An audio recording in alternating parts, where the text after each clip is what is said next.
Gracias, señora legisladora. Le doy la palabra al asambleísta Vicente Tayán.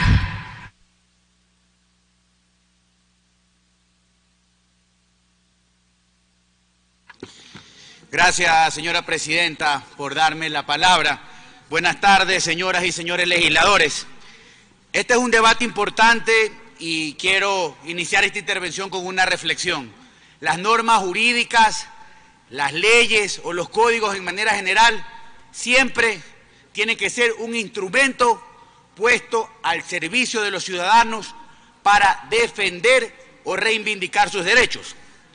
Y desde ese punto de partida hay que resaltar la importancia de esta reforma y debo reconocer el arduo trabajo y el importante trabajo que ha llevado adelante la Comisión de Justicia, porque hoy en este informe se recogen reformas importantes vinculadas con la lucha contra la corrupción, reformas que van a permitir juzgar en ausencia delitos sexuales cometidos en contra de niñas, niños y adolescentes. Se está tipificando el maltrato y el abandono de los animales. Y dos temas polémicos, y uno de ellos el que ha concentrado el día de hoy el interés de este debate. Y debo reconocer ese trabajo más allá de las diferencias puntuales que he mantenido con la Comisión en relación a la reforma propuesta al artículo 220 del Código Orgánico Integral Penal, que trata precisamente el tráfico y la sanción a la venta de sustancias sujetas a fiscalización. Y es importante para analizar esta reforma traer dentro del debate el contexto de esta discusión y por qué hemos llegado a esta discusión. Como consecuencia de la promulgación de la Constitución el 20 de octubre del año 2008, expresamente se estableció en ella que las adicciones son un problema de salud pública, y así lo recoge el artículo 364 de la Carta Magna. Y en función de esa disposición legal es que el Estado ecuatoriano como tal tenía la obligación de generar, de dictar, de establecer y de poner en vigencia una política pública para el tratamiento de las personas que padecen adicciones en función de esta categorización de problema de salud pública. Y aquí encontramos el primer hito en este tema y en la discusión de la reforma de este artículo 220, porque en el año 2013, precisamente, se expidió mediante el registro oficial, el segundo suplemento del registro oficial 19 del jueves 20 de junio del 2013, por parte del CONCEP, el estamento del Estado que en ese momento manejaba y dictaba la política en materia de sustancias estupefacientes, una tabla que faculta el porte en buen romance de drogas en determinadas cantidades. Cito, por ejemplo, 10 gramos de marihuana, 2 gramos de pasta base de cocaína, 1 gramo de clorhidrato de cocaína, heroína, etcétera, etcétera, etcétera. Es decir, que esta tabla del año 2013 es la que abrió la puerta al porte, entre comillas, autorizado bajo el concepto de proteger al consumidor.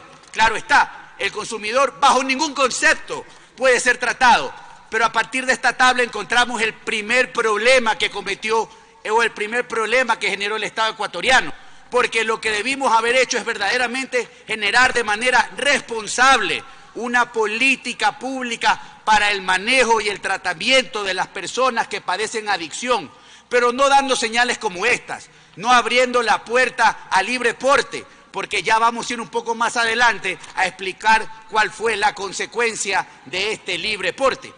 Decía entonces que este es el primerito, una tabla que faculta y garantiza el porte. Luego, en el año 2014, la Asamblea Nacional expide una nueva legislación en materia penal que hoy la conocemos como el Código Orgánico Integral Penal.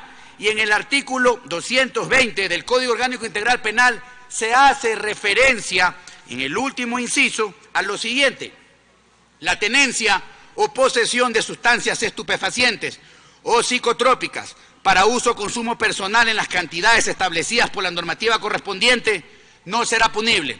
Es correcto esto desde el punto de vista de no sancionar al consumidor, pero fue una forma irresponsable promulgar una tabla, porque esa disposición legal fue tomada por los grandes traficantes de droga, que vieron en la ley una trampa y vieron una puerta abierta e idearon una nueva modalidad de venta que hoy se conoce como el microtráfico, es decir, la venta en pequeñas cantidades. ¿Y qué pasa el día de hoy? Porque esto es una realidad. Aún en las cárceles hay consumidores, y lo que es mucho más grave, el traficante se disfraza, se viste de consumidor, y en la legislación no contemplamos ningún mecanismo real, efectivo y válido que permita efectivamente darle esa garantía de protección al consumidor. Es decir, no existe ninguna posibilidad real, más allá de la tabla, de diferenciar quién es consumidor o quién es portador. Ahora, este COIP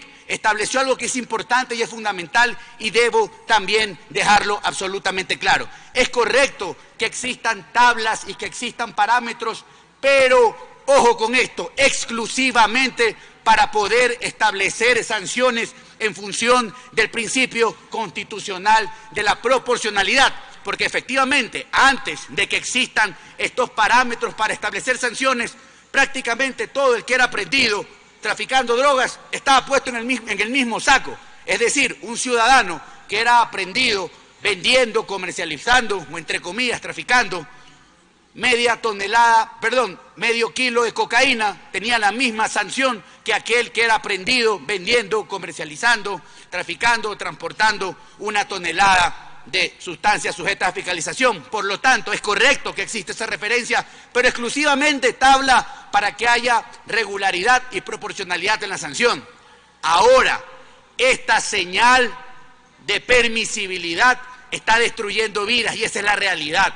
Si revisamos las estadísticas oficiales del Ministerio de Salud y revisamos las estadísticas del año 2017, las atenciones en el 2017, las atenciones formales por intoxicación por consumo de drogas, se triplicaron en el Ecuador entero, llegaron a más de 200.000 personas. Es decir, que fue un error, y esta Asamblea tiene la obligación, en la medida de lo posible, de reconocer y de enmendar ese error que la Asamblea del 2014 generó al aprobar una tabla que faculte el porte de sustancias.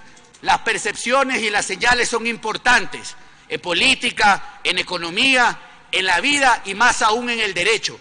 Y esa señal de permisibilidad ha afectado directamente la vida de jóvenes y adolescentes.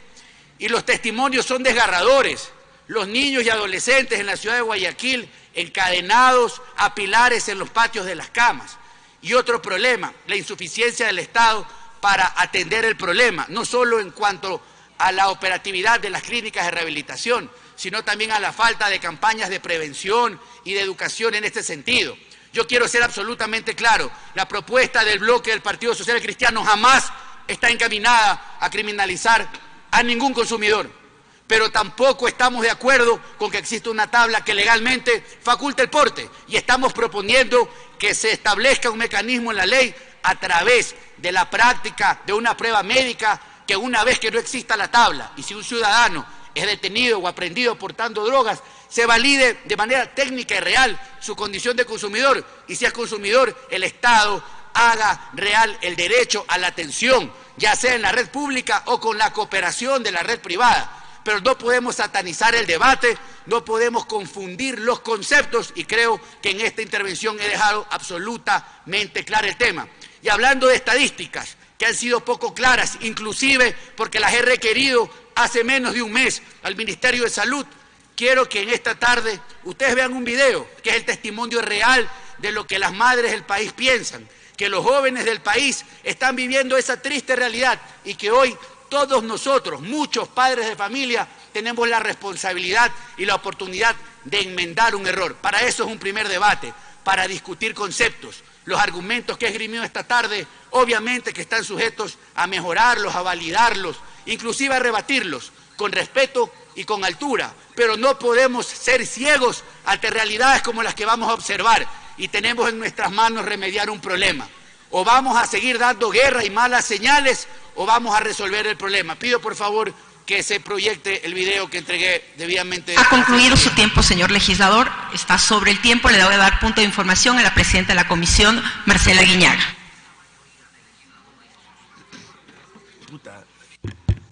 Gracias, presidenta. Sí, rápidamente. Primero porque estos son los temas que le duelen a la sociedad.